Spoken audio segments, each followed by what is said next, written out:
My name's Dylan the Autobot, and I'm out of the hospital, yay. But today, I thought I'd start doing a Transformers review.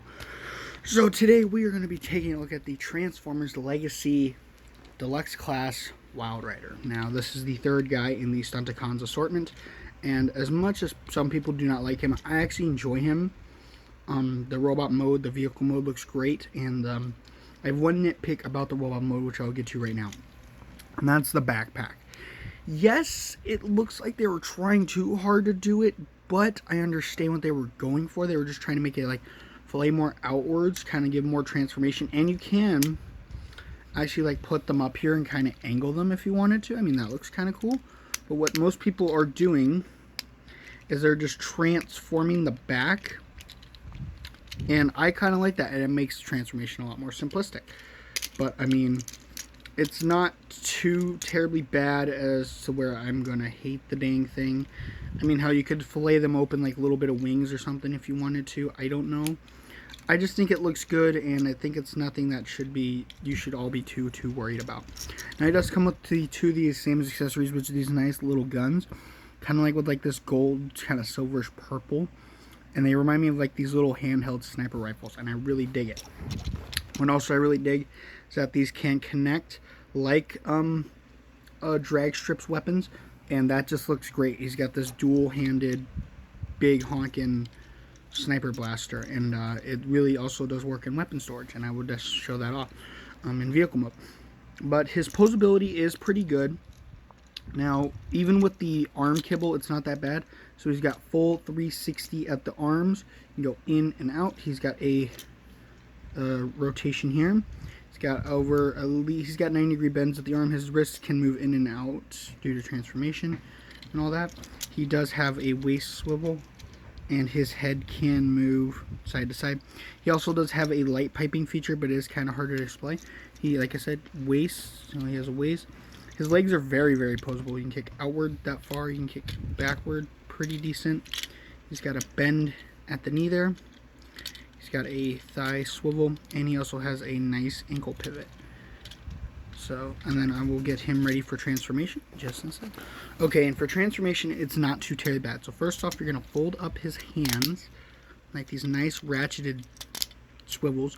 I like to rotate his waist around just to get that ready for transformation, because there's a trick I do. Then what you're going to want to do is you're going to come to the backpack, and you're going to just basically close it all up like that. And then again, there's the backpack everyone likes. I mean, it doesn't look too bad, doesn't bother me. But here's a trick to what I like to do. And so you're going to open up his chest, you're going to tuck in his head. But then now you're going to come to the back here, and like what I like to do is I like to do the back part first. So what you're going to do is you're going to snap his legs together, you're going to open up his legs, flip this all the way around, and then that also allows you to move the arms down. So that way, it's easier for you just to slowly just rotate it all forward. And you can move all this stuff out the way, kind of position it the way you want to. Then you can fold his arms back up. Now this is the way I do it because it's easier on me, and it also helps with my complete sanity. And then you're just going to close it all up. The feet are just going to lock in at the bottom. You're going to tab in the arms here to the red striping. I really do like that red pinstriping, though. That just really pops, man. I really love that. That pinstriping. His feet kind of tab in. It just don't want to. I don't know why. Then you can take the front here. Now there's these two little slots up on the top here, and what you're going to basically do is you're just going to push down on them. And that's basically going to lock the front of the car into place, and then you just close up the windshield. And there he is in car mode. And I really do like this car mode. It looks really bussin'. I can't believe I just said that. But it looks really good. I really love the red tinted windows. Very Decepticon-ish. And the red two-tone stripe going down. The fact that it goes down all the way is perfect, because I'm a car fanatic. It looks really good. It really captivates him just being an evil Decepticon. He's got a nice Decepticon insignia right there. I really wish they could have put it somewhere on his chest. It's one of my minor nitpicks, but he's front and center. You say, hey, he's a Decepticon. Oh, no. Because I think the Stunticons are in their car modes a lot more than their robot modes. Correct me if I'm wrong in the comments, though. I'm not a big G1 fanatic. I'm more the Bayverse kind of guy. I like Bayverse more, but I still like G1 equally.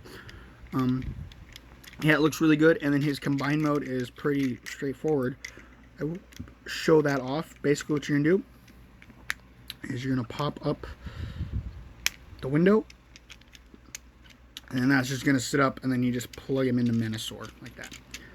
Pretty straightforward combination. Not too terribly hard. And then to transform him into robot mode, again, pretty straightforward. Just open up the back here, and you're gonna untab it. I like to untab it because it makes it easier. That way I can just fold out each one. You're gonna kind of try and get the foot around that, and then you just extend it just like so. Just like that. And then you can close those up and fold down his feet and rotate him at the waist. Just like that. Come to the windshield, unplug it, and it's just going to softly tab into there. And you can take this section here. What I like to do is I like to bend it forwards. So when you're doing it, you can bend it forwards, and then that just kind of untabs it. And then you can fold it back. I'm going to leave it closed because I just feel like leaving it closed today during the review. And then you're going to open up his arms. And you come here, pop out his head. And there is Wild Rider in his robot mode. Just give him his guns here. I like doing this with them, with the stunticons, because this just looks cool, this pose here. With their guns sticking up, if they have two guns, I love doing this. I just think it looks so cool, and then you can like kind of move his knees out here, kind of like splaying them open, I guess. Kind of just gives him a more intimidating look. Like he just transformed and he went, he's like, what up? But yeah, pretty good figure. I'll give him a 9 out of 10 for me. No, again, like not a lot of people like him, and the legs are very sticky with the in and out movement. Kind of bothers me, but at least he has that universal joint, which is nice to have on a Transformer. Again, the backpack doesn't really bother me. I don't care about it. I know they're going to be doing this for Breakdown, because he's going to be like the same. He's going to be like, they're just basically going to remold him into Breakdown. Same with Dead End. They just remold Drag Strip as into Dead End. Yeah, but Dead End does have like the different quality parts of this transformation, I've heard. But again, I'm not upset. It makes them easier for me to combine them all, and unlike Studio Series Devastator, which is still an awesome figure, it doesn't take me around 2 hours to do. Other than that, man, yeah, great figure. Pick him up. If you're wanting to do Menasor, definitely get him. It took me forever to hunt this sucker down, so good luck. Yeah, this is Dylan the Autobot signing out. And also, thank you for 231 subscribers.